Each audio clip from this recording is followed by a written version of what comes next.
The aisle, Democratic Congresswoman Gwen Moore of Wisconsin and House Majority Whip Kevin McCarthy of California. Congressman and woman, thanks for joining us. Let me ask you, Mr. Whip, did you see anything you could work on with the president and get done this year, or was this simply a campaign speech from your point of view? Well, the campaign wrote it, so definitely was a campaign speech. But there's things we can work on. Most definitely, I'd like to work on an energy policy of all the above. But doing that, I think the president should have talked about the Keystone Pipeline. Because part of that is 20,000 jobs. You studied it for 3 years. If you can't do that, how are we going to open up the other lands for new finds if we can't even propose a Keystone Pipeline? Congresswoman Moore, the president talked about insourcing, bringing jobs back to the United States. He talked about a unionized plan in your home state that was creating jobs.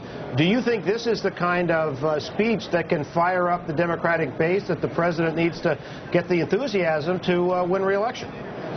Oh, absolutely. He talked about manufacturing jobs, and Milwaukee is the second largest manufacturer for a city of its size in the United States. Manufacturing is an extremely important strategy for good-paying jobs that bring people into the middle class.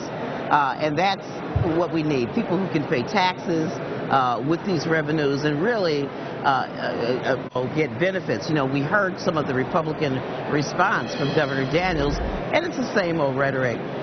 They don't want jobs that pay well, don't pay unions wages, and I think that the president was on a course of talking about being innovative, having new alternative energy strategies to take advantage of the global trends, getting away from fossil fuels and dependency on foreign oils, talking about new innovative manufacturing jobs, not rewarding companies that carry jobs offshore, but reward those companies and change our tax code and structure to reward companies that actually make things in America. It's extremely important. Congressman McCarthy, this discussion or this more tightly defined Buffett rule that we heard tonight, make $1 million, minimum rate of 30%. Is there any way to implement that without negatively altering the deployment of capital in this country?